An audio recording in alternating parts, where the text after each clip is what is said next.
आप बोलो तो एक वाकया सुना के बाद खत्म कर दो, सुनेंगे सब लोग इंशाअल्लाह। एक बहुत बड़े अल्लाह के वली गुजरे, हम लोग नहीं, हम वली नहीं, गुनहगार है।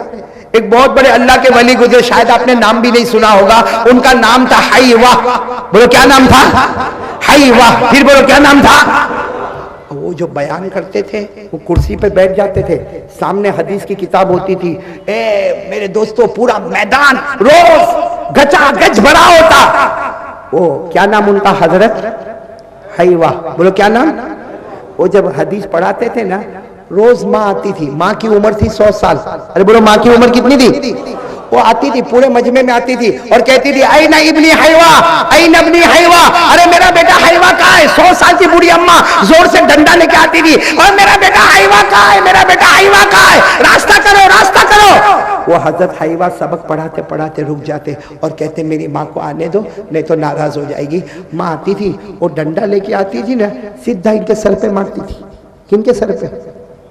और क्या बोलती थी मालूम? अलकिल होबू वाली दज्जाजा, अरब के रहने वाले थे। अलकिल होबू वाली दज्जाजा, यानी माँ कहती थी बेटा सबक पढ़ाने आ गया, सबके बीच में बयान करने आ गया। वो अपने घर की मुर्गी को दाना कौन डालेगा? अपने घर में जो मुर्गियां पली है उसको दाना कौन डालेगा? हजरत हाईवा कहते अल्लाह की कसम मैं मुर्गियों को दाना डालता, गुस्ल करता, फिर आता, लेकिन मेरी माँ को याद नहीं रहता। हजरत हाईवा माँ को ये नहीं कहते कि मैंने मुर्गी को दाना डाल दिया, मैं सबक पढ़ाता हूँ। हजरत हाईवा हदीस की किताब बोलो क्या करते? बंद करते, खड़े होते, माँ के पीछे जाते, मुर्गियों को दाना डालते, फिर वापस आके सबक पढ़ाते। मेरे दोस्तों किताबों में लिखा करते करते 6 महीने गुजर गए। कितने महीने? रोज माँ आवे और बोलो रोज माँ मारे।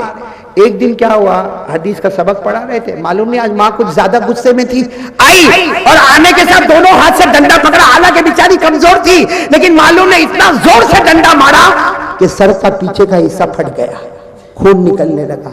हजरत हाईवा ने हदीस की किताब को बंद किया, मुर्गी को दाना डाला, लेकिन आज जब आए तो सर पे पट्टा बांध कर आए। बोलो सर पे। और फिर आए, हदीस की किताब पढ़ाने लगे तो रोने लगे। भाई सर दुखता होगा ना? अरे बोलो ना, सर दुखता होगा ना, पट्टा लगा है ना, रोने लगे।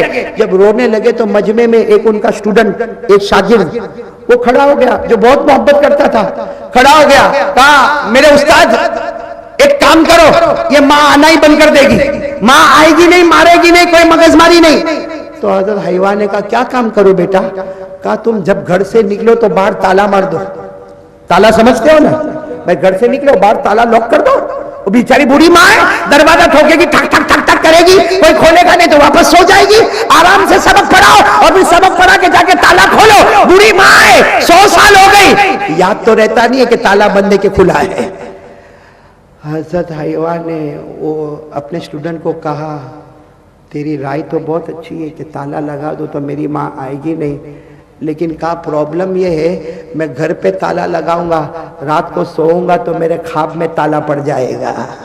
मेरे ख्वाब में, ख्वाब समझते हो ना, मेरे सपनों में ताला पर। तो तालिब इल्म ने कहा मेरे को समझ में नहीं आया, आप यहाँ ताला लगाएंगे तो रात को सोएंगे, तो ख्वाब में कौन सा ताला लगेगा? हजरत हाईवा ने रोते रोते कहा तुम्हें नहीं मालूम, रोज रात को सोता हूँ, ख्वाब में मेरे नबी मेरे पास आते हैं। बोलो ख्वाब में मेरे नबी मेरे पास आते हैं और आकर पूछते हैं आज तेरी माँ ने तुझे कहाँ मारा? मैं कहता हूँ यहाँ मारा, तो मेरे नबी अपना मुबारक हाथ यहाँ पे रख देते। मैं कहता हूँ यहाँ मारा, तो मेरे नबी अपना मुबारक हाथ यहाँ रख देते।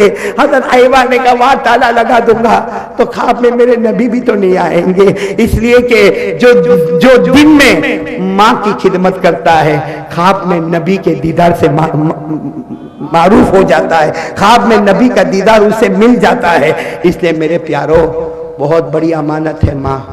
मेरे सब जवानों इरादा करते हो इंशाअल्लाह?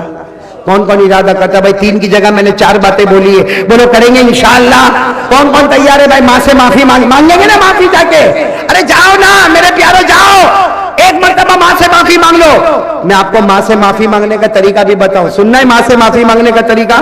भाई माँ के पास जाओ, सुनो सुनो, इधर सुनो, इधर देखो, माँ के पास जाओ, माँ से माफी मांगने का तरीका ये, माँ को जाकर कह दो माँ मैं नालायक बेटा, माँ मैं बहुत नाराज, माँ मैंने तेरे को बहुत नाराज किया, माँ एक बार मेरे को माफ कर दे। सुनो हमारे नबी ने फरमाया जिसकी माँ उसको बोले जा बेटा मैंने तुझे माफ कर दिया, अल्लाह आसमान पर कहते ए फरिश्तों